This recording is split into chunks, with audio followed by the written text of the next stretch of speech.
All righty. Today we're going to be joined by my next guest who needs no introduction, but we'll introduce him anyway. How are you, Brian? Very good to be on the show. I know I was on with Johnny O, Mr. Ortega, a couple of weeks back when they were him and Jake were in town for the Zurich, and of course Jake almost won. Frankie Sapan hit a little shot on 17 in the only place you can't miss it there. But it's great to be on the show, and of course we go way back as far as internet golf goes, for sure. Yes, absolutely. So, let's start by giving us a little bit of background, your trajectory, how you got to where you are right now, golf-wise. I didn't like golf lessons. I thought they were a joke. I have a better question. That's the main thing that I never looked, from outside of the profession as this profession being worth a darn. It turns out I was good at it, and it's not worth a darn. So I kind of saw it correctly. I just had no idea I had any aptitude when I was young. Here's the question. Young. Here's a question. Now, I grew up in a very eclectic environment. So I'm from the border of Little Italy, Chinatown, and then it's the Lower East Side of 5 Points, which is Jewish, right? So I kind of grew up, I'm Dominican, but this is at a time when I was like one of the few Latinos. And so I kind of grew up kind of Italian, a little bit Chinese, and some Jewish, right? So I'll give you an example. When I was 7 years old, me and my cousin washed Crazy Joe Gallo's car. Okay, this is 1972. Carlo Gambino was sitting in Ferraris drinking cappuccinos. He gave us $75. Okay, I'm 8 years old. That's a lot of fun. That's time value of money. That's a lot of money. But anyway, tell me. I didn't realize that there was there were that many Italian descendants in the South. So I saw you speaking to this guy. My Manzella side, they're from Palermo, Sicily, and they were primarily farmers, and I don't know the whole story of how they got to South Louisiana, but you can grow some stuff. You can go in the front, you can go in my front street in front of this studio in the sky right here, and you can plant something in the cracks between it. There's enough sun and there's enough rain, you can grow stuff. So that's I think that in the climate, because I think Sicily is pretty, I've never been, I need to go, obviously, but I think it's pretty warm, and I think they kind of, obviously the New York connection, they came in through Ellis Island and all that kind of stuff, yeah. But there's a ton of good old Italians and Sicilians in South Louisiana and the rest of the South, the real South, the Gulf South. Yeah, we don't include Texas in that. Right. So it was that deep South. I saw you with the gentleman Ruggiero. Yeah, Tony. Yeah. And there's VJ Trolio. Yes, I don't know if VJ is necessarily Italian, but he's got a vowel. Yeah, it's a vowel. He might favor his mom, He's he doesn't like me and Tony. We could probably go to Little Italy and get a discount, but I don't think VJ. Yeah, okay. Yeah, all right. But the interesting thing, to tie that into your question about how, there is a certain. I understand stereotypes and all that, but Italians talk with their hands. Hey, how you doing? Yeah. And I don't think any of that, there was a time where I sat on a piece of paper, literally, this is a true story, and put, like they tell you to do, you draw a line right down the middle and you write, the pros and cons. And I was thinking football coach or golf teacher. At some point, it was like, I could have just about flipped the coin. And the one thing I never considered, just never even occurred to me, and believe me, I wrote stuff on there that was pretty obscure, was that my Italianness would not have hurt me at all in football, but it slowed me down a decent amount in golf. Now, golf has come not full circle because it never started here, but it has come to the point now where it's just like I get along with people on Long Island because I'm not an extreme personality on Long Island. When I got in the golf business, when I went to the first PGA Teaching and Coaching Summit in 1988, I was an extreme personality. I mean, just now there are people who are, I wouldn't want to say a bunch of them, but there's a few people in the business now that could not have hung in there as long as I did. I like my heritage. I like my family. I married into a family that's partially Italian. My wife's family has some Italian and some Cajun, and I'm not Cajun, but I live with one, and I can tell you that at this stage of my career, I'm glad that I talk with my hands and I can, hold my own in a conversation. It wasn't always a plus for Yeah, I years. can see that. I can see that. I mean, going back to the beginning, I mean, you go to like Gene Sarazen, right? He changed his name. Eugenio Sarazzini. Sarazucci. So, and in the New York, that Westchester scene, real tight. There's a lot. There were a lot of Italian descendants, immigrants that changed their name to a more Anglo-sounding, just to get jobs. My dad's real name is Biagio, and his older brother, 1 year older than him, they're both deceased. My uncle Pat, real name is Placide and Biagio, and they were named after their grandfathers, which was tradition. And the nuns at St. Louis Cathedral School in the French Quarter, where they went to, first grade, there wasn't no such thing as kindergarten back then. They went, you Pat, you Basil. That's it. That's it. So on my birth certificate, it says, Father Basil Manzella, not Biagio, which is his real name. So there was a lot of that. I thought for a while in the golf business, maybe I needed to change my name. I don't think it would have made a difference. I think I'm okay now. Yeah, that's good. Oh, so anyway, let's go. Take us through your trajectory now as the short version. I've done enough of these that I think people have heard it, but I didn't like golf lessons, so I figured out how to teach myself. I accidentally found out I could do it. I was looking for something to do. Football coaching was starting to. My brother did it 10 years before me. He played major college football. He went into coaching. It was horrible. I mean, like now it seems like it's easy, right? Just becoming a, grad assistant. But he had a wife and a kid. He had to get a real job. He couldn't do that like almost don't make any money like Belichick and all those guys did their first year or two. He had to make a living. So it looked sort of weird to me, and there wasn't really that much money in it. I never thought somebody as doop-de-doop as Les Miles one day would have made $40 million coaching, but I might have stayed in that. But I got in it, and I was at a public golf course about a mile and a half as I point, City Park, where there was 14 other teachers, or 15 the day that I got in.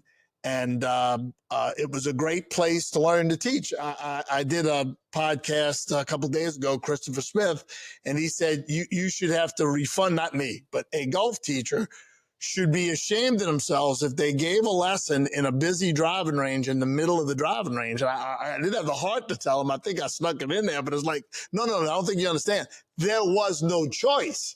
It was the only place you could teach in the city, period, unless you wanted to go buy your own land. What was a 20-year-old kid going to do that with? And there were 15 other teachers there. And I was teaching right next most of the time. I was in stall 2, and a guy named Jimmy Self, who taught all day, every day for about a 25-year period of time, was in stall 1. So I thought it wasn't that big of a disadvantage then. And looking at it, I can see where Chris is coming from, because one of the things that makes the studio in the sky so successful in the 8 years I've had this studio is the privacy and the quiet is something that in a lesson, when I'm trying to teach Ralph something to do in his golf swing, it's easier to do it here than at City Park. But it was a great place to learn.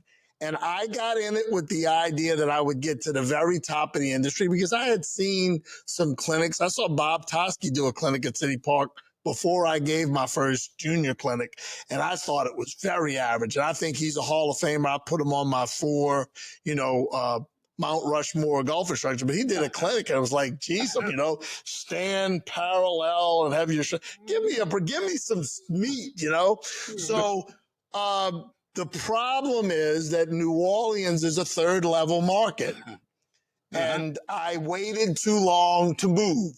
And when I finally did move, when I went to Louisville in 1993, I found out within a couple of months that this was the dumbest thing I'd ever done in my life. And I've done some dumb things, is not getting the heck out of Dodge. And Louisville, which I was there for 1 year in 93, and then I was there from 97 until I started at English Turn 16 years ago in 09, at least teaching. For a time, I actually commuted from New Orleans. Long story, not worth telling here. But the point is, and this is what most of the people listening who are maybe young teachers, or they're older and they're getting into teaching, if you want to get to the top, this is what you do. You find some junior golfers. They ain't putting up with any of your crap. You're not going to be able to talk your way to them kids playing better.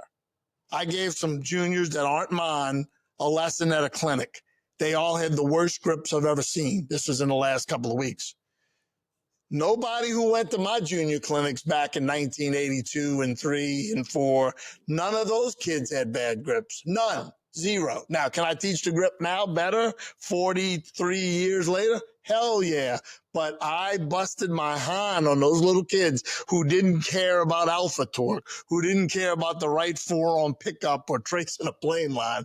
Nothing. All you do with those little bitty kids, 3, 4, 5, 6, 7 years old, most of them in that 6 to 9 range, is get them setting up to the ball decent, get them in a good top of the backswing, kind of pulls them through a downswing, show them how to finish, keep them entertained, and get them to hit it good, because they ain't no better teacher of golf or recruiter of golfers than good ball flight. That'll make you go to the store and buy some fancy pants and patent leather shoes.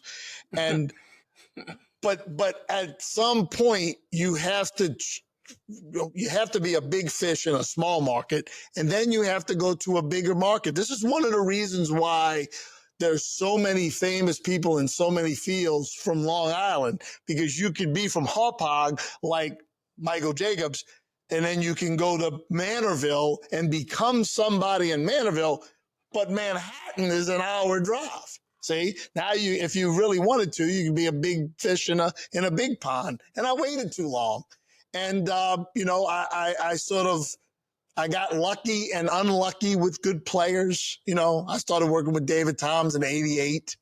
And, overall for my career, I mean, I think it's been a plus, but it could have been a much bigger plus. But the thing that really got me over the hump was the internet. Yes. Because I was sitting around at Don Pablo's in 2000 on International Drive in Orlando trying to figure out, I got to get through this blockade, right? Now, it's still a blockade, but I mean, like, I got on the internet, and you were probably on the internet around the same time. Yeah. And I was shocked that there were people talking about the golf swing. And I know some of the younger people, or people that don't know anything about 20 years or 25 years ago on the internet, would find this hard to believe. Everybody was saying that the slice was caused by coming over the top. Something went wrong there. Froze on me, Brian. Am I still here? Nope. Froze. Yeah, you're back. Okay. What was it? Everybody? Everybody. 20 years ago, 25 years, well, let's just say, 25 years ago, everybody on the internet, on these little Mickey Mouse message boards was saying that you sliced it because you came over the top. It never occurred to him, well, if you're gripping it like this, it's like Corey Pavin's putting grip, and you have the club face pointing at the ground at the top of the swing, you better come over the top of it. So I would say, hey, no, that's wrong. And of course, that got me thrown off of a couple forums. And then I wound up on Free Golf Info, which was big at the time, right? And I was, I said about the 1 month mark on Free Golf Info, I was getting like 150 emails a day. If I'd have known what I was doing, I could have really done something. But I was just too busy trying to figure out, you know, who this Rory guy was. It was some Rory guy, you know, they probably couldn't break 100. And I'm arguing with him every 5 minutes, and the perfect impact clown and all of these wannabe non-teachers. Y-shaped swing guy. You're not arguing. You know, the funny part about it is you were not arguing with people who were sort of kind of your peer. They were at a crappy driving range too in Houston. You didn't know because you're arguing with a screen. There might have been two people that were arguing against each other, and they were the same person. So Michael Finney got me thrown off of that because they were trying to say that, well, I hadn't worked with David for a couple of years at that point, and that was all business. Trust me, it had nothing to do with the lessons, and there's none of anybody's business what the business disagreement was. But I gave him a lesson, and he won the Wachovia. Matter of fact, he made triple on the last hole. He still won by 2. I mean, he could have won by 5 or 6, and he played great. And so Finney gets on there, and he goes, "Hey, you know, as me," because he had already gotten thrown off as him. And is that news to anybody? And he basically told everybody to go suck an egg, which I got to give him credit. That's what he should have told them as me, because I wanted to tell him to go suck an egg. So now they tossed us both. So I was kind of digging the whole thing. You know, I was meeting people. I could see how you could turn it into something. So I went, this Justin Ramers or whatever the hell the guy was, a little weirdo, little nerdy guy. I hope he's got a big family and he's a multimillionaire now. But he was a wimp because he let these clowns run over him. He had a meal ticket here. You know, I brought this thing some kind of, you know, not prominence, but I mean we had action. Yeah. So I'm going, how hard can it be? You know, so I started mousing around. And it was like, well, you know, it wasn't that big a deal. You could just get, you know, V-Bulletin software was like $75, and you pay this person $80 to set it up, and you pay this person $25 a month to host it. And I was on the air. And what was interesting is the people on Free Golf Info found me. Because everybody was going, well, what happened to Manzella? Well, they let him go, but he has his own forum. And to that Justin guy's credit, he didn't discourage that. And by about a month, I had 1,500 people, and I was off and running. And there was nothing that has ever happened to me in my career that was better than all of a sudden, after being held down my entire life in golf, I now had my own forum website that I could say whatever the hell I wanted. I could sell whatever the hell I wanted, and I could swing at everything that moved. And I swung at a lot of people, Ralph, you know that. And I hit a bunch of them. I don't think I lost any long-term debates, none, which makes the Alpha War that much more aggravating, because even though, like, between me and Michael Jacobs, our careers are, you know, way, way, way up, I still want to, like, knock those guys out. You know what I mean? Like, I still want to do to them what, you know, the book literalists, and I have no problem with Lynn Blake, but there was no such thing as I was involved with the Golfing Machine. I bought the book in 82. I went to see Ben in 87. I never heard of anybody who was a book literalist until, I guess, 04 or whenever him and Lynn and Chuck Evans both had kind of competing websites, and then they got together. I helped Lynn, of all things, start his own forum. did his first logo for him. What a dummy I am, right? But I like Lynn now. He's fine. You know, he was a brutal businessman. God bless him. There's a lot of we were talking off the air. There's a lot of people that everybody thinks are nice guys in this business that cut your throat and stomp on it when nobody's looking. And that's fine. That's business, you know. So at the end of the day, the internet sort of kind of leveled the field. And now it was obvious to people that, oh, you know, maybe this guy's right. You know, he's saying he can teach just as good as these people on these lists that he can't get on for some reason. And, you know, people started coming. A guy named Ray Bauman, just a cat from St. Louis, regular golfer, beautiful guy. I hope he's still on this planet. He had a son that was in school. Like, you know, they had to basically come from Chicago, I think, no, St. Louis, and drive through Louisville to get to his son. And he was going, well, this guy, I'm on his forum. I bought a couple of his first videos I had, whatever they were, and I'm going to stop and take a lesson. Well, I gave it that lesson a million times. He had a bad grip, he had a bad top of the backswing position, open club face. I fixed him like a champ, and he went back after he visited his son. He got back on the website and a couple other websites and said, I've been to a couple of people y'all may have heard of, and I went to this little Italian boy in Louisville, and he can out teach those guys. So that got pros coming, you know, teaching pros, and it mushroomed from there. And eventually, and you know, a lot of people will call me and ask me, you know, Brian, how do I get on the list? You know, you have to make it where you're more important to be on than off. And that's what happened. You know, I heard something the other day. I guess it was either Dan Rather or Charlie Rose. Both of those guys, you know, they both got sent to Exile Island. Yeah. But I think they're still doing things like you're doing here. You're interviewing people. And they had Steve Martin on there, and they asked him the same question: how do you make it? He says, you just have to be so good that they can't ignore you. And that's I got to be that good because I started with talent, and I've never, not for 1 second, ever stopped digging. And that's, you know, anybody's ever heard of me accidentally, that's the reason more than anything else. The reason is that the answers are out there, and a lot of people at the end of the day, Ralph, they'd rather sell the Etzels on the lot than keep digging for answers. Well, I agree, but let me pose this one to you. You know, I'm from the Long Island scene with Mike Jacobs, those guys. I spent time with guys like Darrell Kessner. Yep. Good dude. I gave him a lesson once. Very good dude. Great guy. Probably the best punter on the planet at one point. Unbelievable. I spent time with Michael Hebron. Yep. Okay. Michael Hebron. We've disagreed vehemently for the last 10 years, but we're friends. Okay. Okay. And there's no disrespect to Mike and his accomplishments.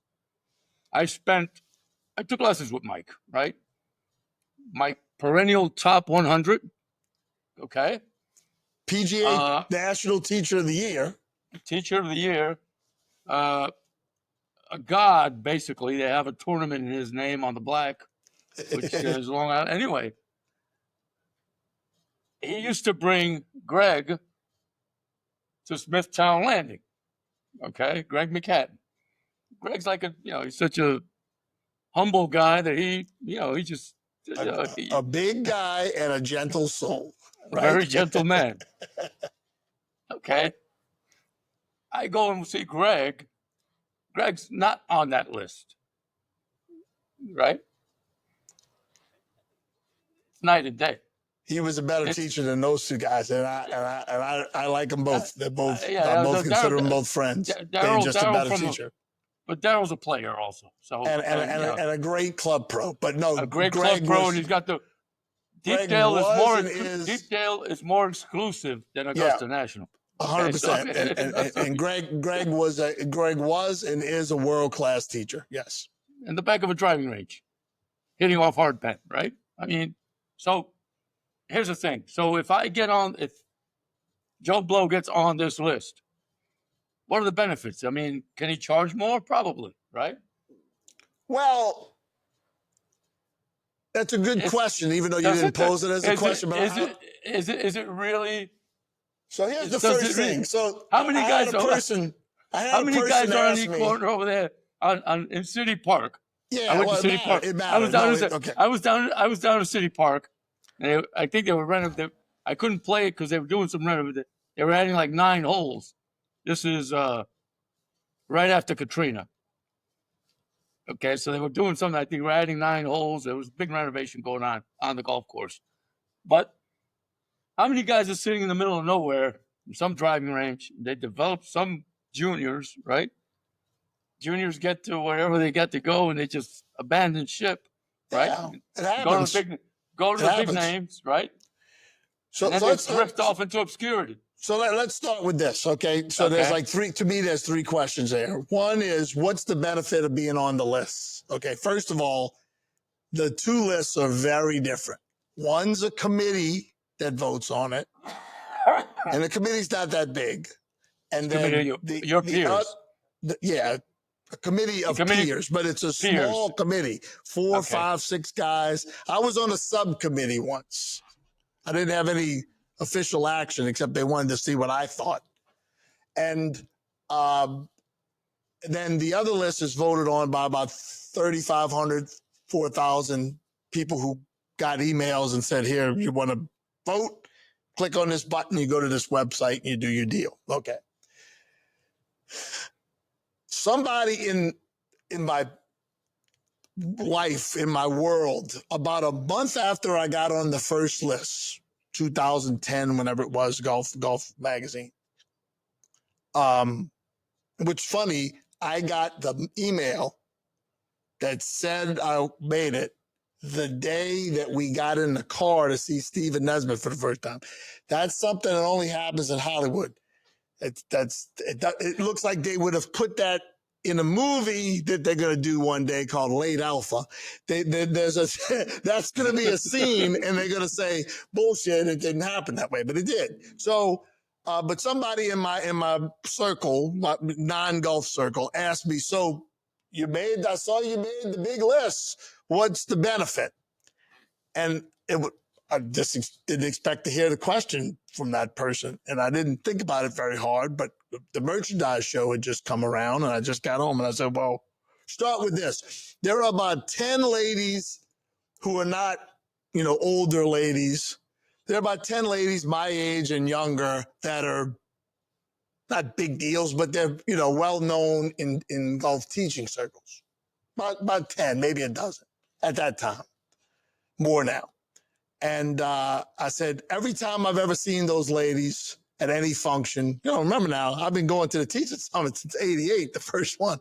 right. Merchandise show every year without fail since '85. So I've seen a lot of these people. They looked at their shoes when I walked by. I got on that list. Hey, Brian, and gave me a hug. So it's nothing to do with the boy-girl part of it. It's just there's a perfect example. It's like a tour card. You're in or you're out. So that's the first benefit. You're considered to be in. From a business standpoint, in 2010, it wasn't as big a deal as it is now because the people who are now 35 to 50 who have their first decent job and their little kid is now in first grade, they can actually start playing golf again, right? Maybe they played a little bit when they were younger. I'm going to take some lessons. We got a lot of those after COVID.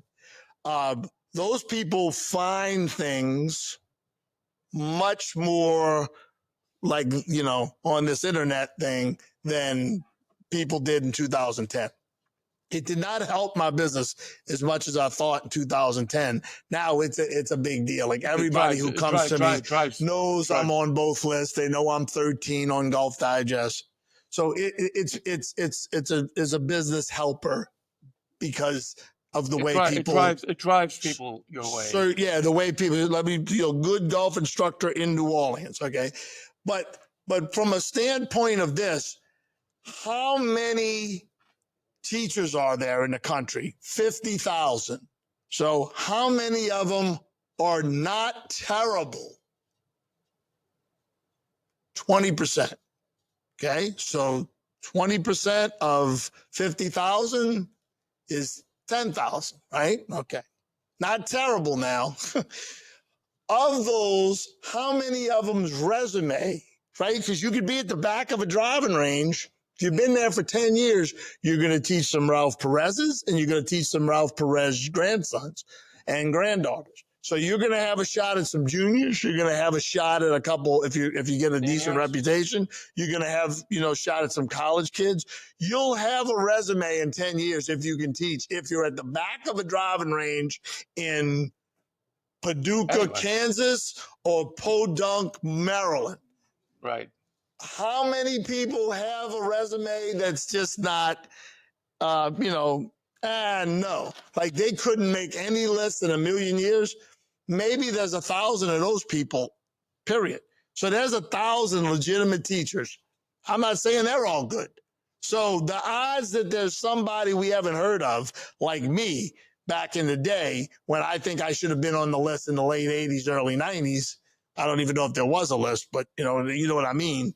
I should have been in the magazines one way or the other. I was younger, I was better looking, I was skinny, and I could teach. You know what I mean? Like they tell you now, well, we didn't put you on the cover there, Manzella, because you wear 36s. Well, I mean, I've been in 34s a few times. Back then, I was wearing 31s. But the simple thing is there's probably not any decent, really good, unknown teachers because it's too easy for them to create a business out of thin air if they can teach. I have a guy, can't call him a kid, even though he's younger than me, but he's in his 40s for sure. And he had another profession and he got into teaching late and he's probably visited some other guys. Why wouldn't he, right? I shouldn't be his only source of information. And he's just good at it. I've seen people he's worked with. He's got a knack. And because he's got a knack, he's gone from like nowhere to somewhere in his area, which I'm not going to say anything, throw him under the bus, but, or say that didn't want me to mention that he worked with me or whatever. But you're not going to be unknown for long. There's too many people who can't do it that good that if you're any good, especially in the days of the internet where somebody can just type, in 2 seconds and 10,000, it could be viral, right? I went to see 10 top 100 teachers and 3 top 50 teachers, and I wasted $20,000. And I went to see little Ralphie Perez down there in Plaquemines Parish in Louisiana at a little Mickey Mouse. Used to be a golf course. He cuts with a mower, and it's the best golf lesson I ever got. Y'all should drive down there and see him. It's about an hour south of New Orleans, right? I mean, just think about that. You could be viral in 2 seconds. Look at George Gankis. He was a caddy. The next day, he's on the cover of Golf Digest. Literally not the next day, but it wasn't too much more than 5 years. In 5 years, I was trying to still pay my car notes. And I'm pretty sure I could teach as good as he could in 5 years. He put in the work. I mean, Yeah, he hustled, and but I'm just saying, got you the can word go out there. from zero. The only point I was making, nobody ever heard of him that even lived, let's say, where John Ortega lived at some point, and then it wasn't, but maybe 5 or 6 or 7 years later, he's on the cover of Golf Digest. So because he has some aptitude, people will find you nowadays because of the internet way easier than if you would have had to, heaven forbid, call a country club and say, hey, I'm Ralph Perez. I know this is New Orleans Country Club and you're not going to let me in because I'm the great unwashed. And you wouldn't let me join if I won the lottery. But, by the way, can you recommend somebody? That's how people used to try to find. It's a little better now. But to for example, take Gankis, right? He took whatever he had. He took advantage of the internet.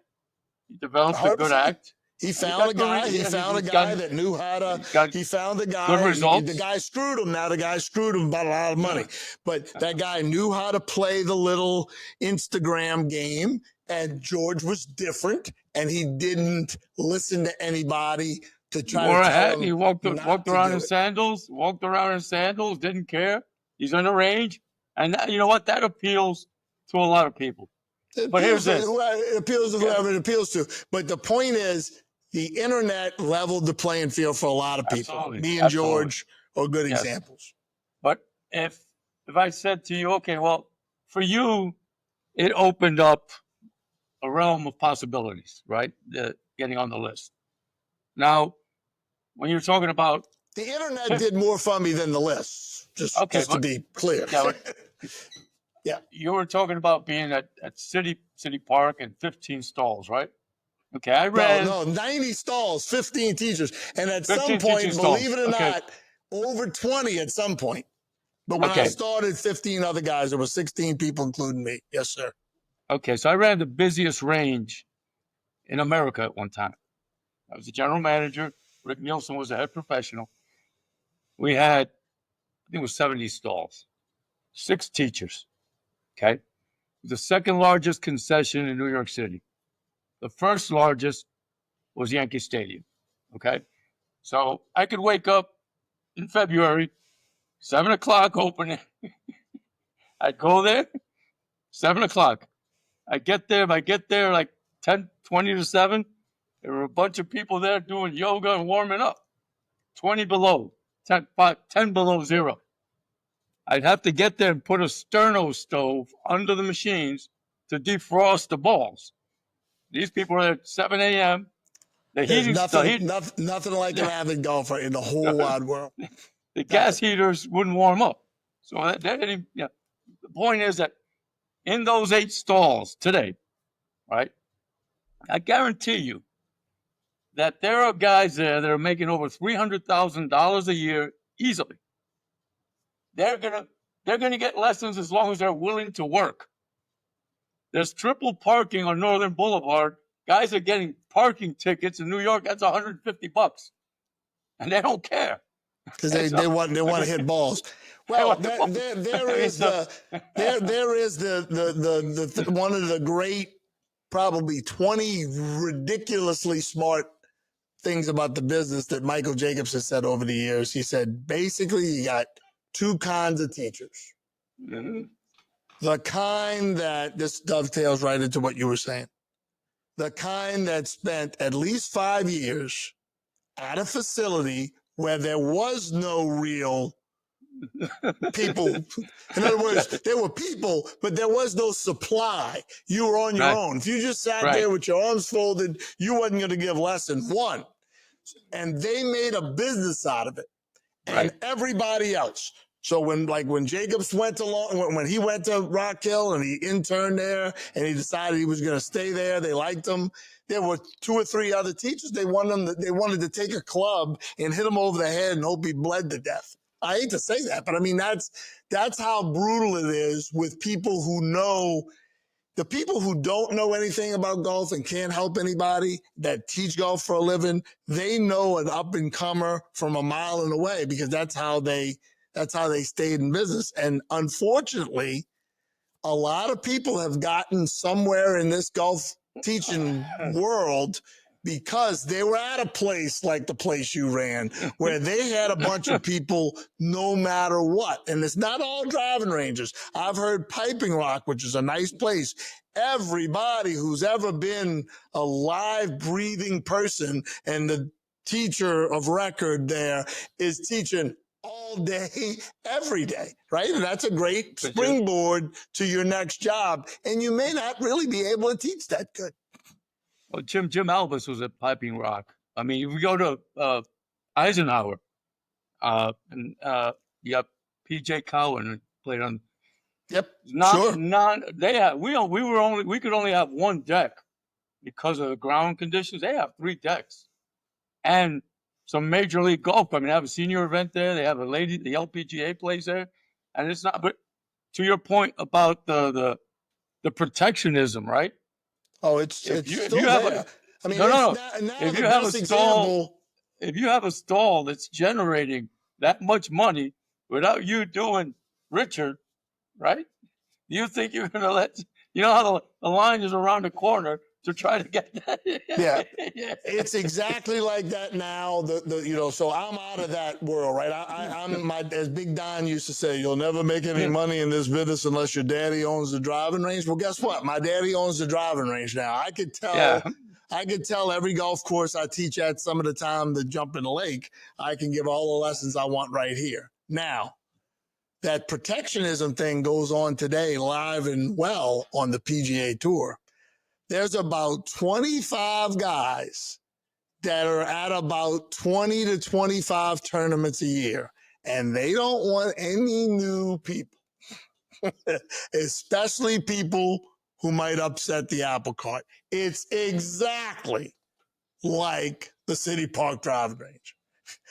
For a while, I was the only person, I think, in the world that was an assistant pro at a golf course that was public, and I wasn't allowed to teach at the driving range because those guys all got together and convinced the pro not to do it because maybe he had gambling debts with him. They were bookies too, but I'm just saying that's Yeah. how it is on tour. You think those guys want Michael Jacobs to have 2 or 3 players and Brian Manzella to have 2 or 3 players?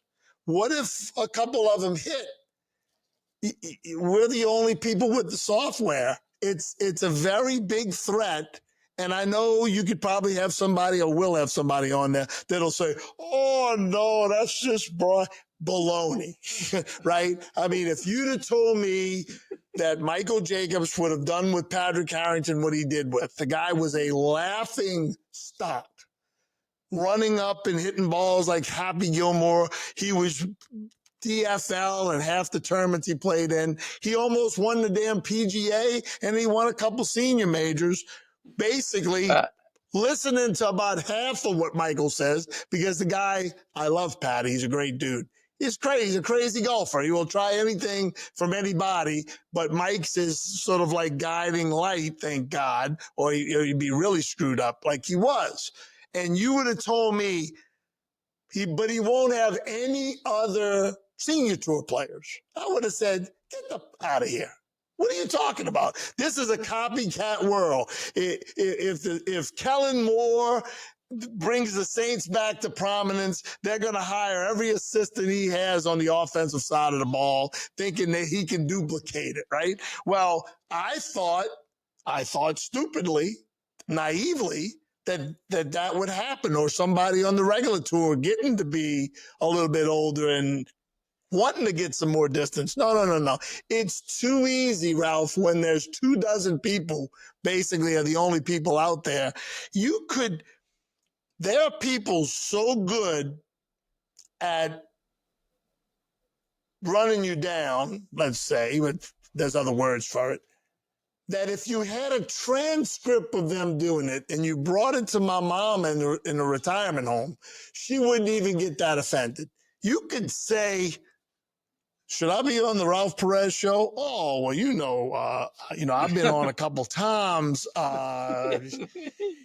Yeah, Ralph's a great guy, but I don't know whether you should go on. I don't know. You see what I'm saying? I mean, like, if you wrote that down, it doesn't sound like it. But yeah, I've been on a couple times. Ralph's a great guy, but the body language and the moaning and groaning is like, maybe it's not a good idea for you to go on Ralph's, right? So that's what's happened on tour, and I'm keeping all the receipts now. If people think this stuff doesn't get people, especially caddies and equipment reps, and everybody talks, and I want one more good run on tour. Yeah, I've had a bunch of people ask me, why do you even give a damn about the tour? You don't need it, right? Because I just want one more run. I think I'm good at that kind of teaching. Those guys don't need overhauls. You know what I mean? McElroy doesn't need an overhaul. Cowan tried to give him an overhaul, right? I mean, Brooks Koepka's totally a basket case right now. Oh, he'll just go back to Butch. I'm tired of hearing that. I know how he swings. It's very similar to one of my base patterns. I would have no problem fixing that guy. Might not take an hour. So anybody who could give Brooks Koepka basically a never hook again lesson, it's really his swing and David's swing is very similar. They're just built different, right? And then go give McIlroy a swing and curve his backswing so he's not fighting that little outside takeaway that he fights with wedges so much, is a threat.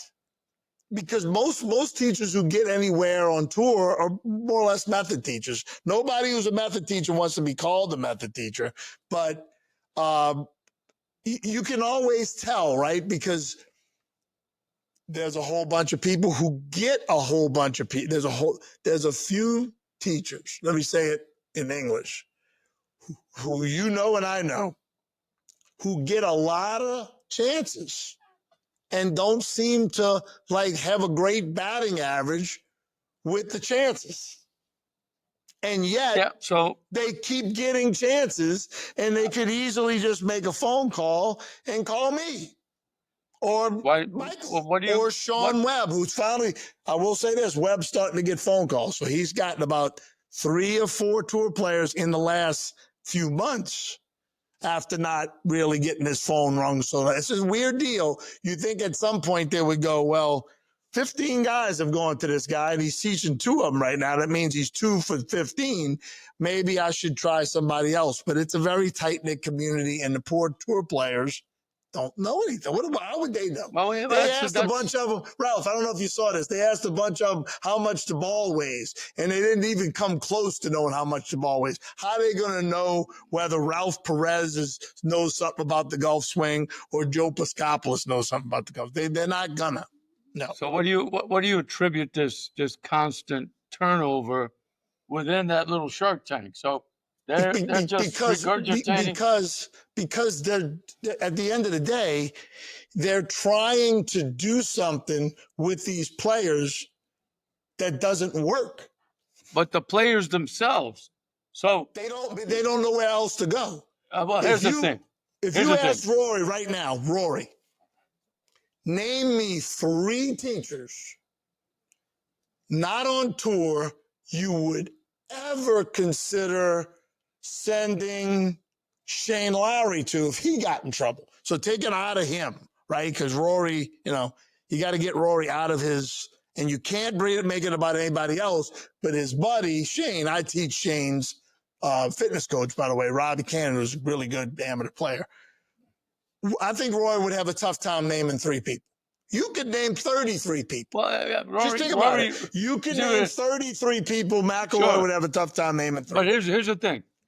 Rory would be the exception to the rule, or Tiger. So if you come out there and you're winning, right? There's no reason to reinvent the wheel. But I'm talking about these guys that start struggling. Yeah. Has had some success. Yeah. Turn around. Sure. They go to Joe Blow. Something starts working, or looks like they're making changes, and then all of a sudden they just abandon ship and go back to their, or because at the end of the day, if you have a 10 or 12 tour pros, and Sam won last week, right? Sam's with Dave X. Dave X has him rotating his shoulder this way, right? Whatever. I would bet that 3 out of 12 players in the adjoining stalls on the driving range would be checking that out and trying to. They're just like everybody. They're just like everybody else. And I'm not trying to say anything bad about them not knowing. They're too busy traveling and playing and handling family that may live back home, and they're on the road, and that's a big problem. and agents, and they got to go to the physio, and they just wind up asking like a fitness guy out there, And I'm not saying they would know. I'm just saying they're probably not going to go out the system. It's just not. And does anybody think that the reason I don't currently have a PGA Tour player is I am incapable of helping a PGA Tour player? But the record says otherwise. The record says otherwise. But as a pro, as a tour pro, That's my livelihood. It might behoove me to do my due diligence and see what's going on and who's who. But It happens about once a year, Ralph, about once a year. There's a tour player who winds up with a guy they found on the internet. Maybe it's more than that now, but it was once or twice a year I would hear about it. So at the end of the day, it's pretty obvious that it's time for turnover. There was about this many, or maybe a few less than that were on tour for about 20 years. Right, the Harmon, Haney, Ledbetter, that crew, Rick Smith, and they aged out pretty much, and they were replaced, and the game changed a little bit, and they were replaced by this current crew. And a lot of these guys in the current crew have been out there 20 years. And look, I know I'm 63, but I'm just saying, I'm not the only person. There's other people too that would be very good, because it's two different things. Teaching the run-of-the-mill player and teaching the tour player are two different things. It helps to have a little, experience with really good players and be in that tournament, which I have. Michael doesn't want to go to. I'm talking about Michael Jacobs. He really doesn't want to go to tournaments, So, but it still amazes me that there's not more. I mean, why, if you had the money, why wouldn't you just want your swing to be run? The guy might find one thing that you bring your teacher with him. It's just not done that much. And why? Because it's too easy to put 1% doubt in these guys' minds. And the guys out there who are doing the 1% doubt, they're good at it. They're good at it. And I'm not good at fighting it. I've done a terrible job of beating that. I did it on the internet. There's no internet for tour players. What am I going to do? Stand up and hold a sign at the Zurich as they walk out? Say, I got a studio if you're having trouble, I have a studio on the other side of the river where I know you're staying, because ain't nobody staying on the West Bank. And I'll be glad to take a look. No. I mean, it's gonna probably happen. But the biggest detriment to any of what we're talking about here is, and including the list and everything else, is there's no coverage by the media of the golf instruction business. None. It's just not talked about. And they don't want the phone calls, Ralph. They don't want a phone call from other people. There are people now who make the phone call. That's it. So you can get me on the show and they'll say, oh, well, Ralph, he interviews everybody, so he interviewed Manzella. But if this was like Joe Rogan would get phone calls and saying, of all the golf teachers in the world, you got this loudmouth? In other words, there's probably 50 detractors who are in the business worldwide, and that's not a big number at all, but a couple of them have really big mouths. So it works out pretty good. Well, I mean, so the retainage problem, right? On tour. So on tour, yeah, with the tour coach, yeah, and the professional, right? So it divvied up between a few below the regulars, right? Well, the retainage problem is this: if let's say I'm using a specific example right here. You're a known tour teacher, but you don't go to that many tournaments.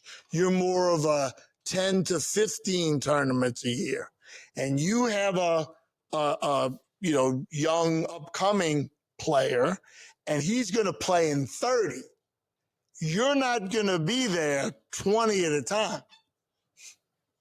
So I'm not saying everybody cheats. I'm just saying there's at least 5 players on tour right now that are getting advice through their teacher, through me, and don't know who the hell I am, or if they do, have no idea that on my phone I have their swing from last week, and I'm commenting to the teacher and helping them. Why I do that? because I'm stupid, I should tell everybody to go take a little jump in the lake. But if these are friends of mine, and you can't have too many friends, I have no problem doing it. Now, there have been people in the past that are now very, very well known that would call me from portalets at tour events and say, you got to bail me out here. I know you're at dinner with your wife, but you're going to have to tell me something to tell this player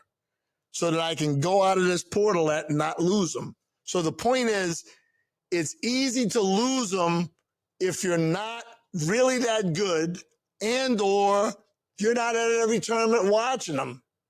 They may not want you at every tournament watching them. So there are other teachers there. And like you said, somebody's working on external rotation in the third stall. They get rabbit ears and they ask the caddy, well, who's the guy in the black T-shirt over there? Oh, that's Joe Pascopoulos. He's a teacher from Connecticut. Yeah, I'll get his card from me, right? I mean, it happens. But at the end of the day, there are some players who've been to 10 of these 25 people. How about that?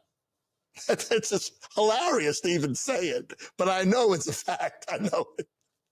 It's fine with me. Hey, I watched tournament golf on TV, and I did a couple podcasts this week, so this is like podcast week for me. But that's way worse than tour teaching. Tour TV is worse than tour teaching, and that's something else I want to do. And everybody, even my biggest critics, think I'd probably be good at it, and I haven't had crack one. So let them just bore everybody to tears. I'm sure they got riveting commentary today with this leaderboard. Riveting But commentary. If you're okay, so if you're a good teacher and you're developing players, right? Now you'll have a couple of good high school level amateurs, U.S. Open qualifiers at 16, 17. You'll have a couple of Division I players, right? Yep. And you'll have one of those guys that makes it on tour, right? So yeah, but I mean it's less likely. But yeah, okay, yeah, I got you. You have a guy who make it on tour. Yeah. So you're going to divvy your time up. Look how long Johnny Ortega taught until Jake got on tour. Well, that's my point. It's just you might get that's your easiest way, to grow them, right? To grow them. But you know what helps you grow them? If you've got 500 kids in your junior program, you can hand pick a couple of them. I'm just saying. I don't have 500 kids in my junior program. I have no junior program. But you're right. Eventually, you'll catch some kid that makes it all the way to the tour, and that's one way to get out there. But the 20, 25 guys I'm talking about, a lot of those have never done that. It's very hard to do, by the way. Exactly. That's my. So if you had a really a serious coach, right? Not somebody who's. I had guys that used to go to the tournaments and put on their their polo shirts, their golf bag, and just stand there and like this and have video taken of them with some tour players and use that as a point of sale. They used to have the sunglasses and they had the little polos and they had the video camera they never used. They had the video camera on their shoulder. Exactly. They never took it out. It's just we don't even know if there was any tape in it. It was just Yeah, and they'd have somebody take a picture of them and stand next to this guy who doesn't even know he's there. The tour pro doesn't even know this guy's standing there. The probable solution is that the PGA Tour would have some sort of a summit for the players. Maybe it would be virtual, and you would, and the only rule would be you currently don't have any credentials, and you're just going to get 20 minutes like a TED Talk, and you're going to talk about what you teach. And maybe they'd find a couple people that way. But at the end of the day, Rory McIlroy's still working on the wrong stuff. He's just so damn good, it really kind of almost doesn't matter, right? But, that's why Scotty Scheffler is a dangerous person in general, because Randy Smith is not going to change anything for the sake of changing it. he knows this is it. He's seen the kid since he was little, and he knows what he does that we've all seen on TV, and I've seen it in person once or twice, works, and he's not going to mess with it. And that's why, there's a big advantage to going all the way through junior golf and amateur golf and college golf and mini tours and getting all the way to the tour with the same teacher. But soon as that person plays bad, that's when you find out whether that person, really knew anything or they were just along for the ride. Now, I think Randy Smith obviously knows something, but I'm just saying it's just a weird part of the industry, just like the TV thing. I'm still trying to find out. Aaron Oberholzer looks like such a good, nice dude. I'd love to give him a lesson. I have never heard him say anything on TV that I went, there you go. Like, here's where this is going, right? So if the television, as a good instructor, right, an educated consumer would be your best customer. Would you agree with that? oh, and they're more educated now than they used to be. Okay. As a viewer, you're looking for entertainment. So if there's a clown show, I mean, But if it's the third round of the Denny's Open or the second round, it's a Friday in October, the Denny's Open, right? Denny's, diner open. Surely, if somebody thought they were any good, they should just run them out there for one day. Nobody's watching anyway. You might tune in just to watch somebody fall flat on their face. They don't want to do it because if the person that attempted to get on got on and did good, it upsets the whole apple cart. They say when people hit bad shots in tournaments are asinine. I teach for a living. I've seen more TrackMan numbers in the last 15 years than anybody alive. I got 33 of them on that 50-inch monitor right there. I know people that come in here that are plus 3s and 4s, and they hit one good shot, 2 good shots, 3 good shots, 4 good shots, 5th shot, 40 yards offline. Heel contact, that's it. You think you could see that on TV? Now, maybe if you had slow motion, you'd see the toe wrap around and you go, heel strike. But they'll say something like, he got a little quick, or, looked like he didn't finish his back. Oh, just like stuff that like a 15 handicapper knows better than that. And for instance, I'm very weirdly curious of why they don't make a bigger deal out of equipment. Right? What is the deal? Everybody knows you can't buy the stuff they play with, but it's still super interesting to people. Now, this is a major this week, so there's a whole nother ball of wax, but I think they should do more on equipment. They should have at least one person a Thursday and a Friday that they feature. And I mean, feature everything about them. How did they get on tour? What are the sports they played? Where are they from? ABC used to do that. They were famous for that back in the wide world of sports. You can make some people are just stars, right? They just have, they just exude. Jake Knapp, I gave him a lesson, years ago. And I told John, I said, this kid is a star. And people love him. And they don't even know Jake. There's something about him, right? He's just got dynamicism. Zalatoris is like that. But you can make other people stars on tour who are no names if you just did a decent feature on them. And part of that feature is a legitimate swing analysis. And right. I do the Golf Magazine swing analysis.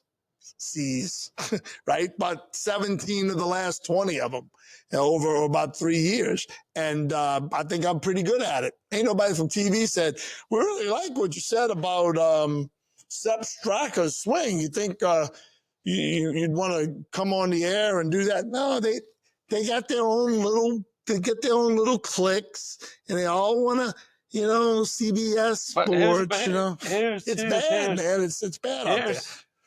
Meanwhile, in football, they're going to fine you if you're at a small station in Baton Rouge. They just gave T. Bob Hebert, who's Bobby Hebert, who's a quarterback for the Saints and the Falcons. His son played for LSU, was on the national championship team, wasn't good enough to play in the NFL, went into radio. He's got a little talent.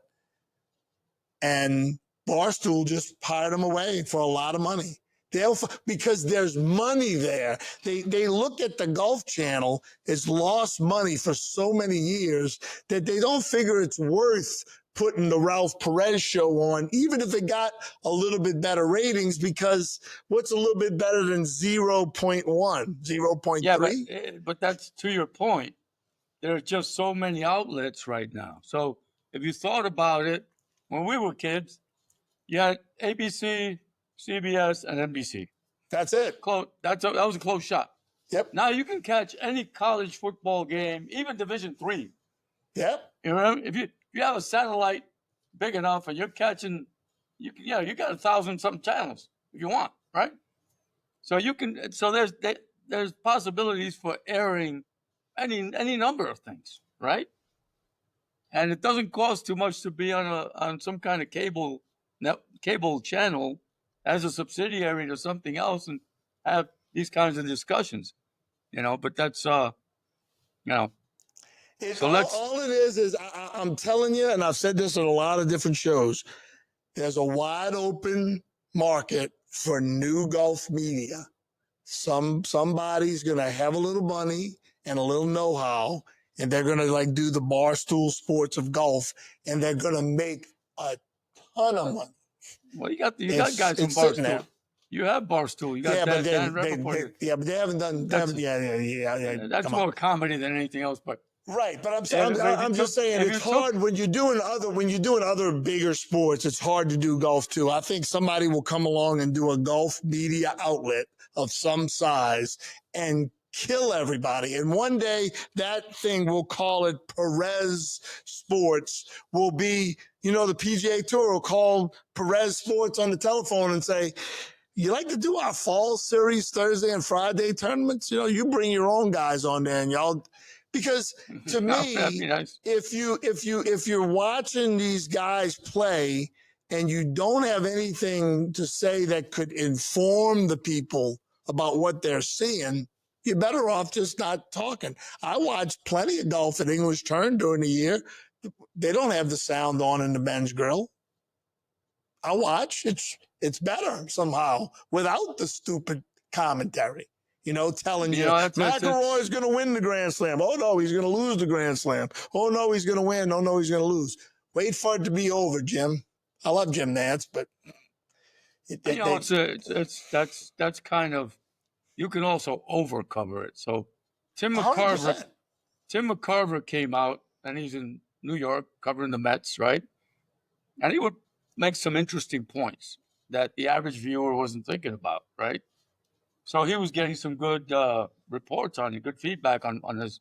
Then he started overdoing it, and sometimes you gotta let the moment define itself. Did that happen to McCord? McCord as people who did that, he was knowledgeable. As people who did that, he was clever. I don't think he was funny. I think he was clever. It's fine. It wasn't boring. And then he started feeling his oats, and that's how he got in trouble. It's the Masters. Bikini wax is probably wax, dead bodies. It's probably not the right thing to say. But in his heyday, just like in Faraday's heyday, they made it a little bit better. I think Faraday's gone way downhill. He's become sort of a cartoon of himself. But again, is he going to say anything good about the golf swing? Is he going to explain ball flight and all those TrackMan numbers that pop up on the screen? Is he going to be able to say, here's the take home people from this golf swing? You think this is a weird looking swing, whoever's leading this tournament, this is why it can work for you? No, they don't have any of that. They've tried it. They've made bad choices. And that's why at the end of the day, I know they say viewership is a little bit up, but it's not up historically. It's not up to 8, 9, 10 years ago, because people just don't watch regular TV quite as much as they used to, unless, I guess the Kansas City Chiefs are on. Then they watch. Right. But I want to comment something about Padrig, and then I want to talk about technology with you. Well, so I remember back back in the days when the European tour players weren't they got like 5 exemptions to uh, tour exemptions. They would have the Westchester Classic, Westchester Country Club, and it would always Yes, be big the big week deal. before the U.S. Open. And Westchester is set up as a classic golf course, high rough, and all this. So I go over there. I would get tickets because and see Faldo Go and watch the Bryce best in the world, and 100%. Langer, Seve, these guys you never saw, right?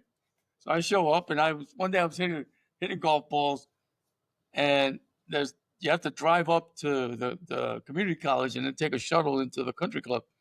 I put my my golf glove in my back pocket, and I had these Nike teaching shoes. So dressed like some I were dressed with a Ashworth shirt, whatever. So I go up there, and I'm standing by the putting green, right? And as these guys are coming out of the locker, the players, they're all checking me. They're all checking in with me, saying hello, how'd it go? And I'm like, that's right. Everything's fine. Out comes Patrick Harrington, You looked right? the part. Right. And I'm standing on the green, right? I must know. Out comes Patrick Harrington, the nicest guy in the world. So he spends like, I don't know, maybe 10 minutes of his life, right? It meant the world to me because he was such a, just a knock around guy. You know what I mean? Knock around guy. Absolutely. So anyway, yeah. So that stuck with me. Then the guy, he wins these 3 majors, and he goes to Bob Torrance's father, right? Sam Torrance. Bob Torrance's, which is the one? Sam Torrance was a player. Sam Torrance Bob, is a player. Yeah, Bob Torrance was Bob Torrance was his coach. Yes. what was going on there? I mean, I don't know. He came back worse. Well, he worked with him while he was winning too. So Yeah, he like spent a whole winter, a whole year almost working, trying to reinvent the swing after winning 3 majors. it's just one of those things that get everybody right. It's when you are, I guess, a multi-millionaire and you think you can't even buy enough toys.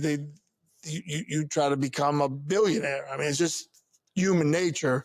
And golfers are very short memory, and they forget that they all think that they can keep getting better unlimited, but you probably take somebody like Patty and you win 3 tournaments, you could have probably tweaked it without changing it too much.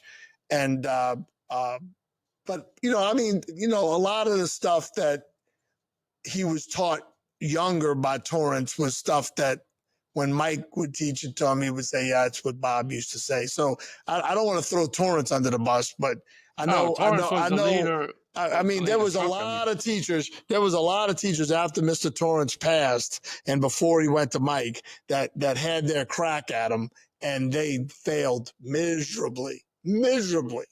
Because what more or less happens to a method teacher every time somebody walks through the door is say, this is the person I'm going to show everybody that the method works. But at the end of the day, you really don't know what a golf swing is going to look like when you first start working on it. I mean, you might have a general idea, but when it's tournament golf, what works even in a practice round won't work at all in a tournament. And you have to design the pattern around what the person sees and what the person can do when the gun goes off, which may have nothing to do with like the driving range. So, but the reason that Mike was able to help him was that he was just trying to do a bunch of things that wouldn't help you play better either. It was just bad. He had gotten a bunch of bad information, and you could tell a lot of people bad information and they'd half listen and it won't mess them up that bad. That cat will try to do it. If you tell him to hold a leg and get your elbow past the belly, I'm not saying anybody ever told him that, but probably he went out and hit 2,000 balls one day trying to do it. So you got to watch with somebody like him that more or less, if you tell him something, he's going to try it. And more or less what Mike does with him now is he's always putting them back together after he experiments with something else. You think that he would have taken that senior open swing? He was swinging so good, but he won that thing, that he would have just kept dancing with that gal. But he's just got the disease of I want to try everything, and if you're a tour player, you can make one wrong turn, and the second wrong turn you can't make a cut. I think that, yeah. So let's go into your career a little bit and talk about your early adaptation of technology. So you were one of the first guys that banged the drum with Tuxton when it came to Yeah, I mean, to the TrackMan. I had video really early on. I had the first camera around here. I mean, maybe there was somebody in Houston, which is a good 5 hours from here. Maybe there was somebody in, Pensacola or something like that, or Memphis. But I had the video camera and nobody else had it. And then I had the high speed, where the shutter stopped the swing a little bit before anybody else had it. And it really helped. I mean, I had a good eye, thank God, but it helped. And then when I was working, I helped this guy, Rob Noel, start his golf academy at City Park, and he made a ton of money, and now he's on the North Shore, and he developed a few players. Well, Rob had a machine called the Golf Tech with a K. It had a light, like these can lights up here shining on these photo cells, and when the club passed through it, it would sort of give you some sort of a crude path and club face.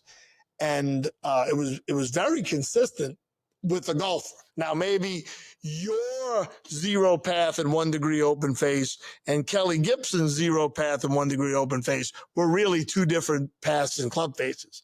But if Kelly went from zero path and 1 degree open to zero path and 3 degrees open, it saw it. So I knew that long term, that was the answer. Somebody had to have something better than that. I had a student in Louisville named Bob Jones, of all names, that bought Golf Tech's top of the line system. And he would let me teach it, bring people to his house and teach these people. And then later he had it at a fitness place. And I would go when I gave Kevin Shields his first lesson, it rained that day. And we went inside to that fitness place and worked on the Golf Tech machine. And Kevin Shields was swinging 8 degrees inside out. So you know what we worked on. He's a good player. Extremely good player. Kevin was from Pittsburgh, right? Yeah. And his son just had his first single A baseball game, 18 years old, was drafted in the second round. David Shields, he's the next big thing. Remember, you heard it here first. So anyway, what winds up happening, to people who, deal with technology is they're up on technology. And I was always looking for some better measurement device. And what we would do at the merchandise shows over the years is I would go into a booth and I would say, what is this? Well, this is the XYZ simulator, and it measures the club and it measures the ball. And I would say, can I hit a shot? And they would say, yeah. And I'd get up there with a 6-iron and I'd spin around like Tiger Woods trying to hook it around the Empire State Building. I can hook it about 70 yards in the air, and I'd make a swing that at least hooked it 30 yards. Just a quick question. This Golf Tech machine is based on what? How's it measuring? The Golf Tech with a K, not C. That's It had a full photo cells. It had hard plastic. It had like a little grid of photo cells, and you put a spotlight over it. When the club passed, it sort of knew that it blocked out the photo cells or something. Okay. Yeah. So I would go and I would make these ridiculous, like spin around hook swings that would hook on a driving range 40 or 50 or 60 yards, and the ball would just go straight, and I would hand the person the club and say, see you next year, So this happens for 8 straight years. So I could walk you in the merchandise show to where this booth was. It wasn't in a very good place. It was on the the International Drive side. I was walking away from International Drive toward the interstate, and they were on the left. And it was like, what is this? Well, it's radar that measures the club and the ball. I mean, what do you mean it measures the club? Well, it gives you a path and a club face. And they had a little bitty net. Don't even know why it was in there, because it wasn't really big enough to hit a shot in. And I said, well, there's nobody around. You mind if I hit one? Is this thing on? Yeah, sure. But you sure you're not going to hit anything? So, I'm pretty. So I didn't do the spin around shot. Really didn't have room to do that. I would have broke something. But I hit a big hook, and the ball went. It was on a laptop. That's all they had to show the ball flight. It was a $1.95 Walmart net, little bitty booth, and a friggin' laptop, and the ball went.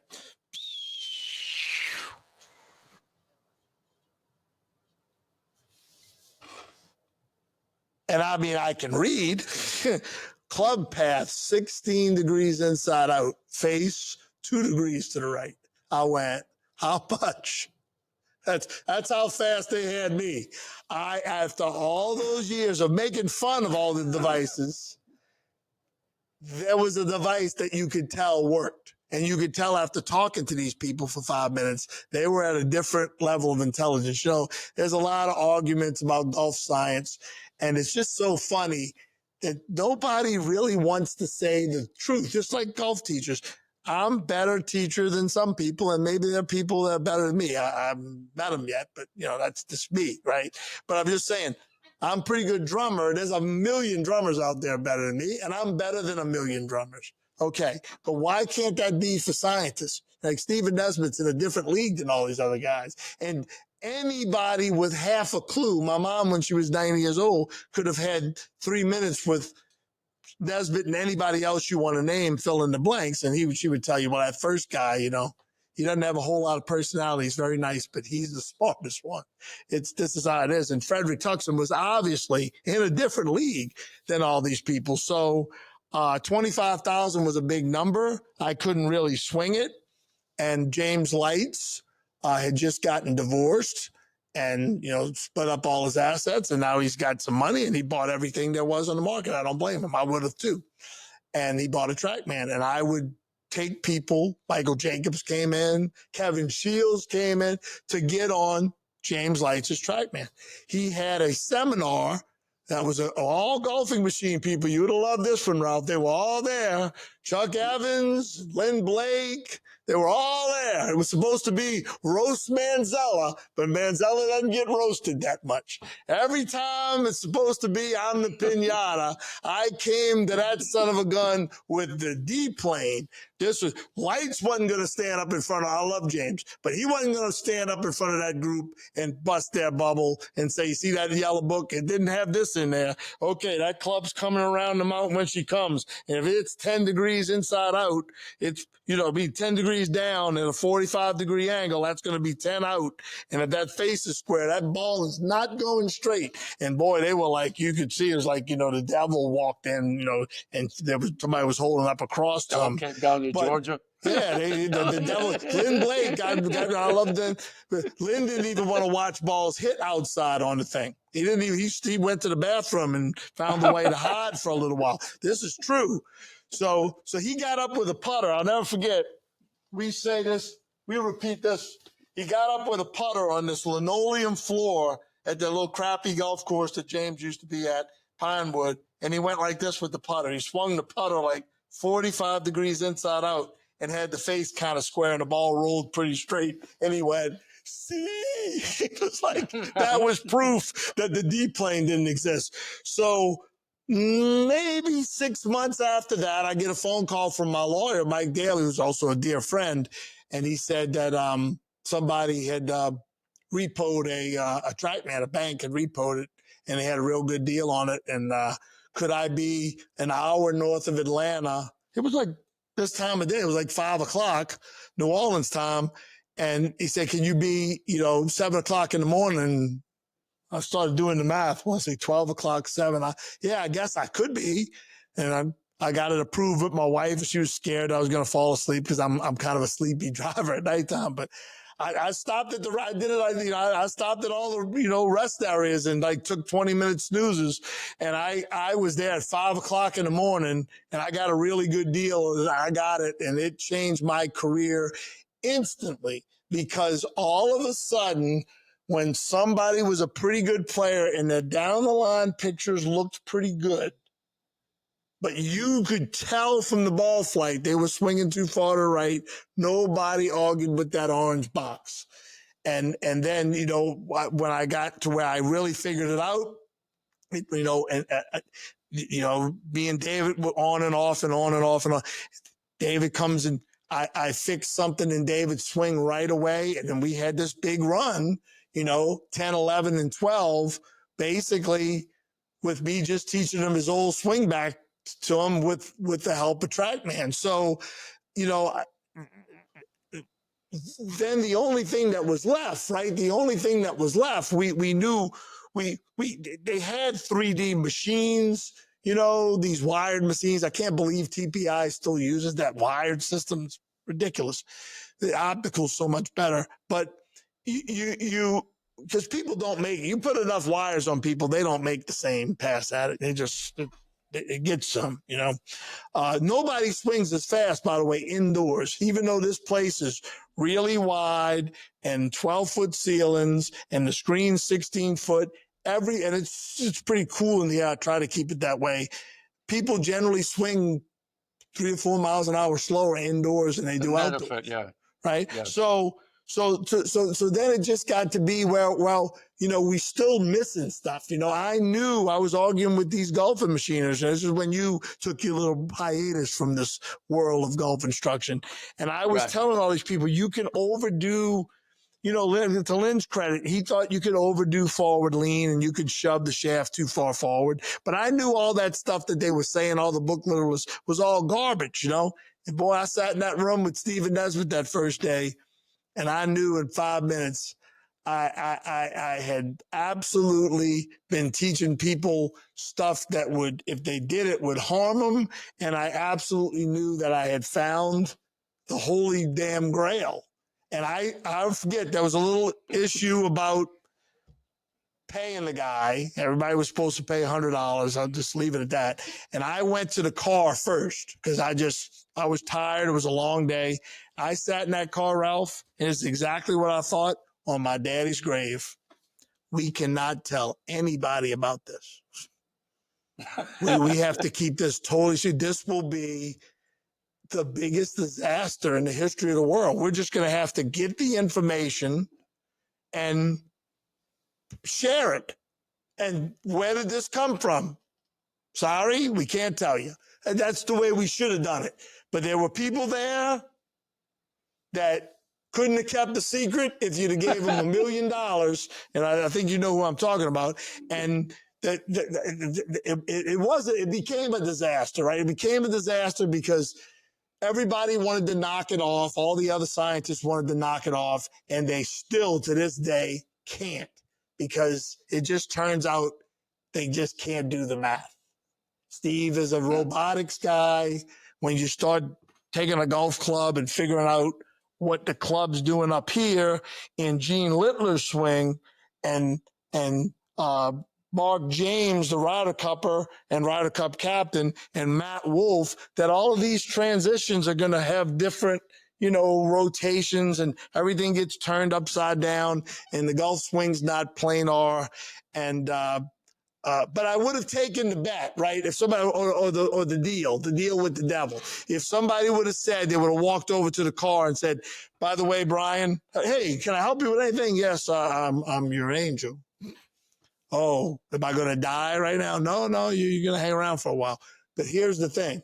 You're going to get to find out everything you ever wanted to know about the golf swing, but you're going to have to endure losing half the people you think are friends, and you're going to have to endure a whole bunch of grief.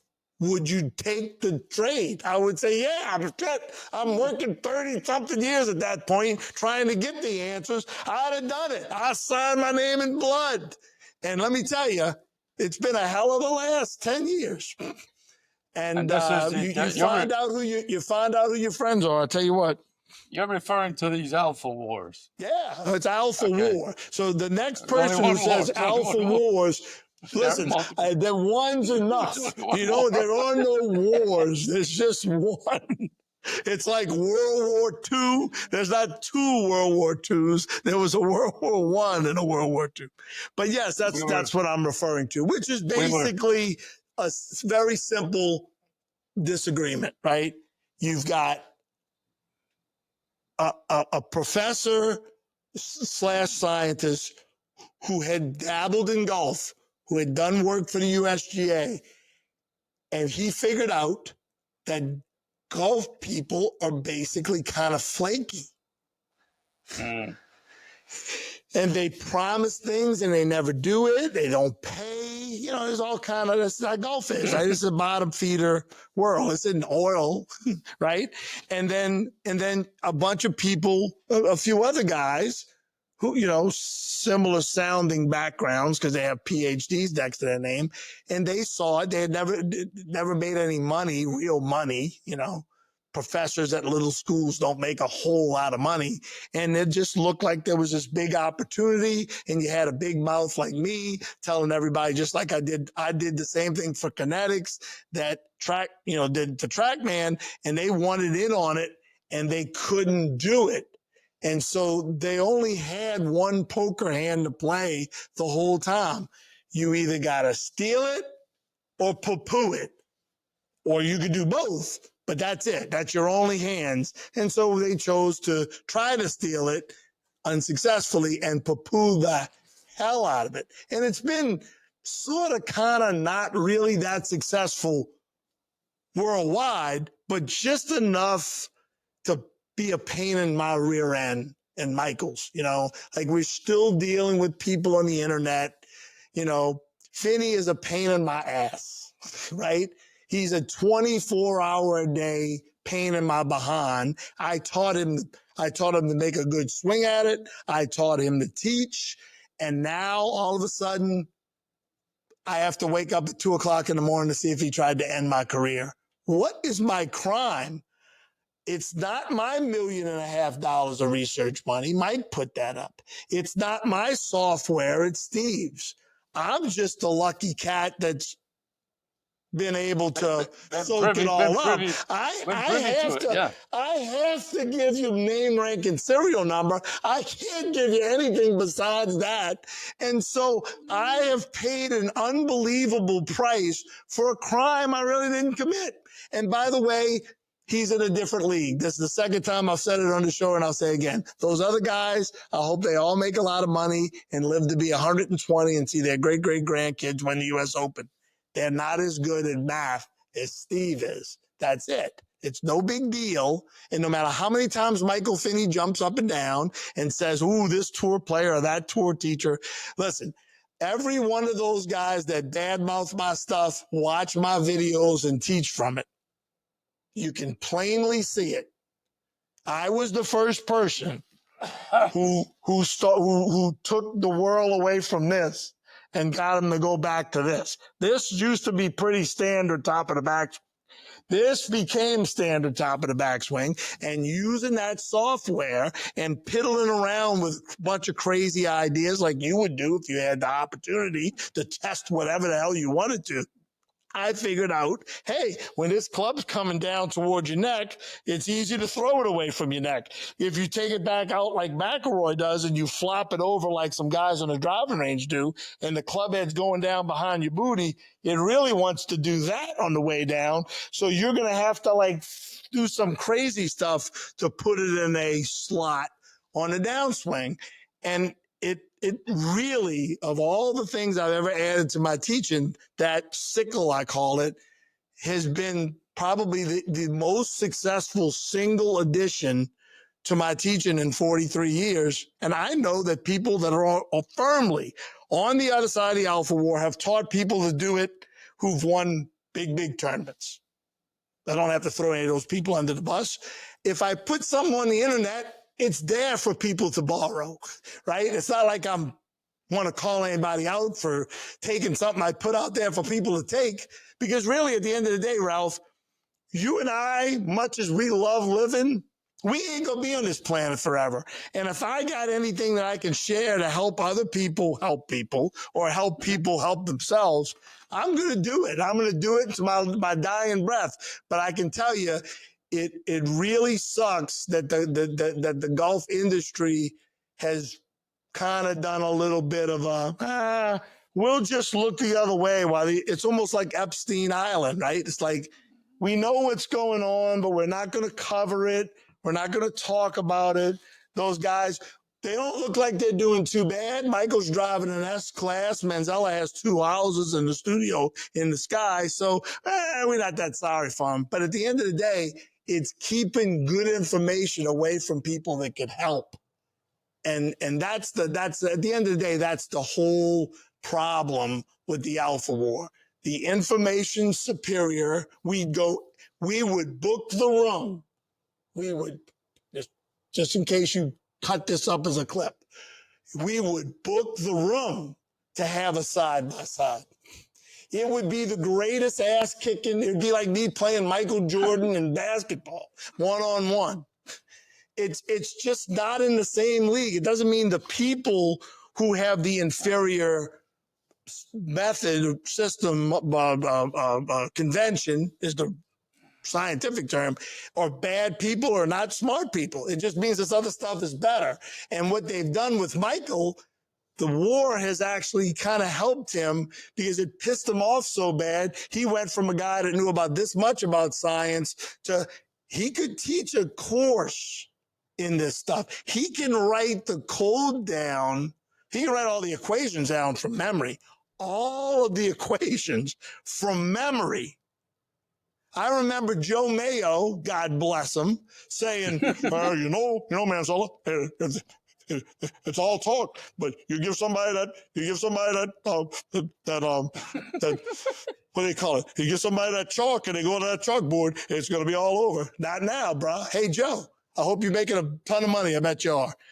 I still think it's not the answer, by the way. I still think that shot is not the answer. But by the way, at the end of the day, we will book the room. Y'all can show up side by side, and everybody's going to find out that we were right the whole time anyway. I don't think we get anything for that, but the pleasure of the ass kicking would be fun, to be honest with you. And, when it comes to Joe was smart enough. I give Joe credit. Joe was smart enough to see this thing from a mile away. He was is a very good card player. And he could see, now let's say these guys are right, meaning me and Mike. What good does that do me if I know Nesbitt knows how to do math?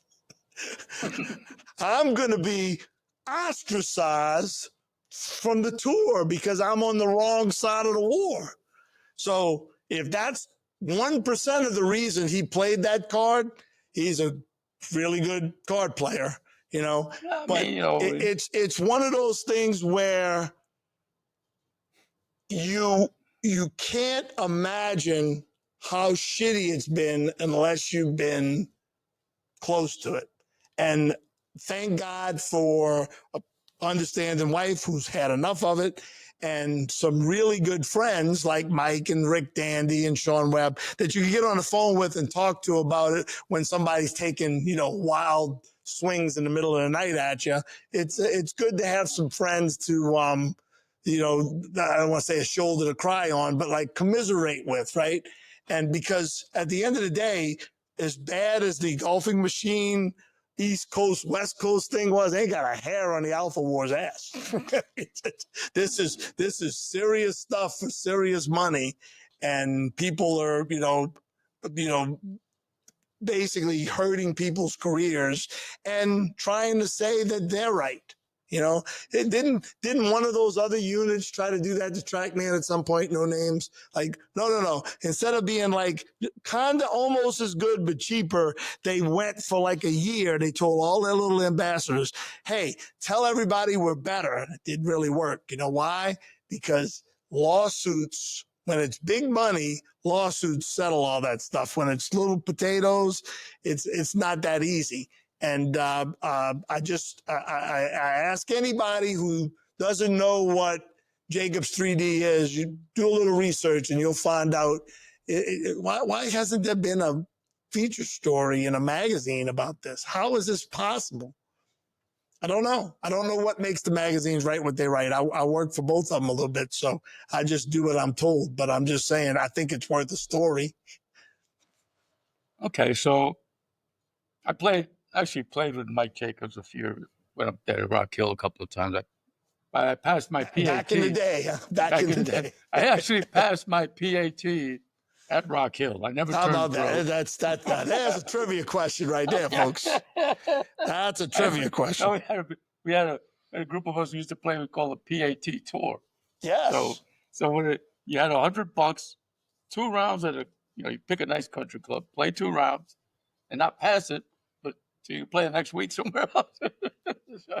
It didn't suck. Thank God I got in on my first try. I was choking like a dog, but we weren't playing to pass it. We were all amateurs, and I was at the company I worked for was a public company site. I got a bunch of stock options and stuff, so I wasn't gonna, turn. But anyway, there's one question on the internet that I think you're the only person that can answer. Ready? Yeah. Who was Mandarin? Canadian IP address.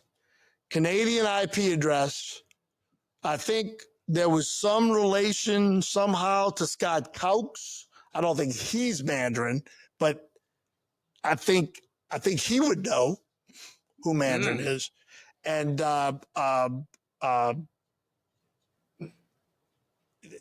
that forum had some smart people on it now. Yeah, Steve T and those guys. Yes, It was I didn't get enough credit for that. I know it helped my career, and I guess that's the credit I get. But, I don't think the other side of the Alpha War would have survived the Manzella Forum. I would have kicked Finney off, and we would have just, all the little birdie man type guys would have just beat the hell out of those guys, and it would have been the end of it. But I remember somebody saying, I don't want to go on Manzella's website because all his little minions will attack. Well, you need minions. You can't win a war without minions.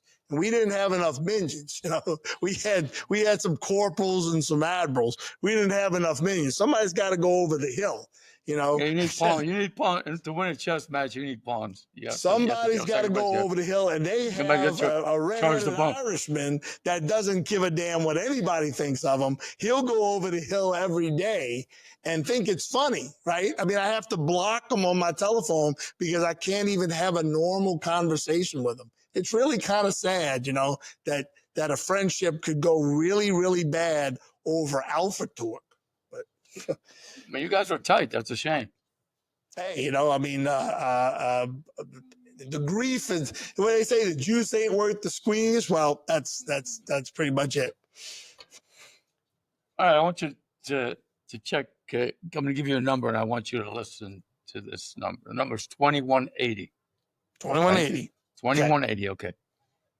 If I'm, as a businessman, when I'm negotiating salaries, I'm basing it on 2180.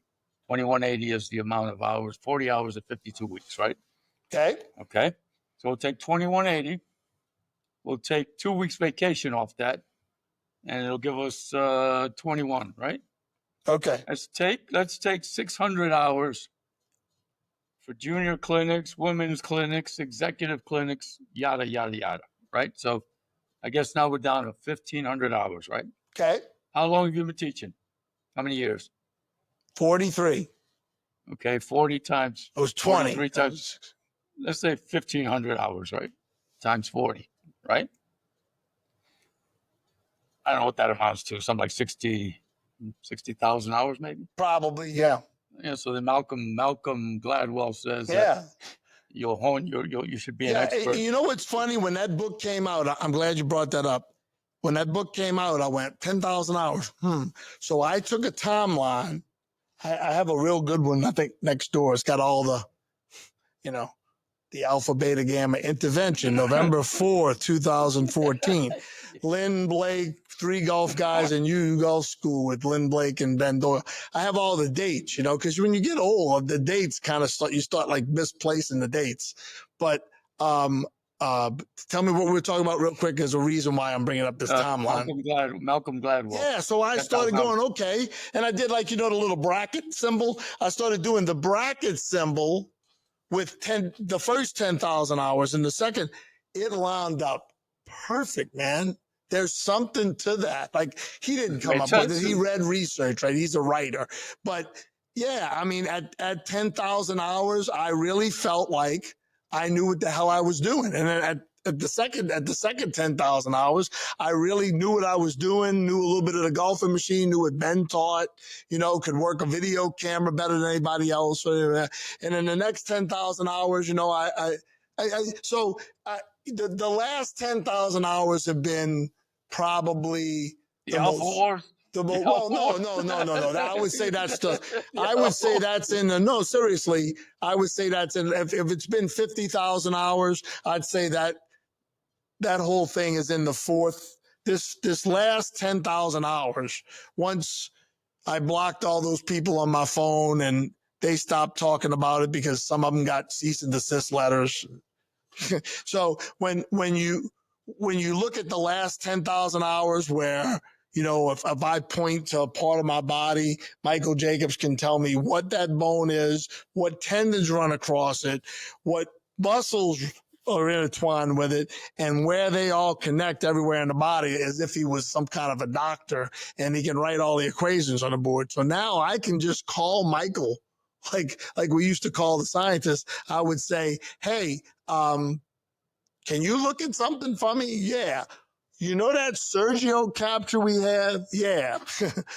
Can you make sure some of the moments alpha is positive in transition? Because I don't see how it's possible. And then the next time he had a chance to look at it, maybe it took him a week, maybe it took him 3 days to get the answer like, well, no, he's some of the moments alpha negative. So I'm trying to think, how did Sergio get that look? How did he go from here to there? Right. And I met his dad. I did a clinic when his dad was there. And Sergio was always taught to pull down on the handle. Well, guess what side of the handle he was pulling down on? The side that's closer to the head. He was pulling this down. Just look at that look. Isn't that it? That's it. So obviously Hogan did a little bit of that too. That's the same torque that would make the toe come right towards your coconut, right? That's the same torque up here like that. So that's how, so Sergio was pulling down the grip, but not the whole grip. So to be able to, like, I got 50 swings of Jacobs 3D on my computer, to be able to look at swings that I made and know what I did and test swings. And then when I go up, I'll be up there in June. I have a mini tour student going with, and I'll spend a couple days teaching other people in New York that I always teach.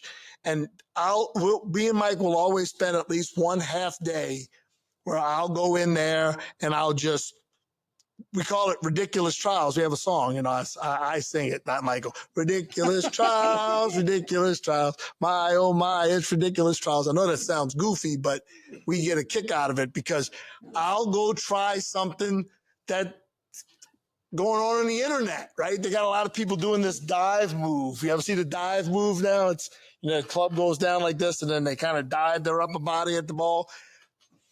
I can't wait to do the dive move and see what's going on in with my body and Alpha Band. You know, like what am I actually doing that you know, when I make this move that to the club? Maybe there's something to it that I haven't been able to figure out. But I can tell you this, and this is me talking now as the 5-minute host right here, the 2-minute host.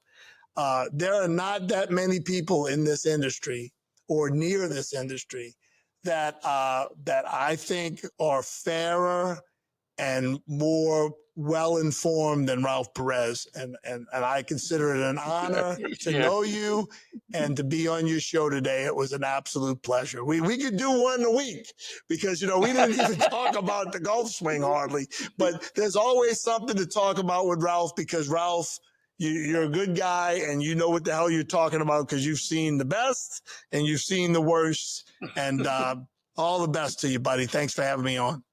Thank you, Brian. Thanks a lot. Let's stop this.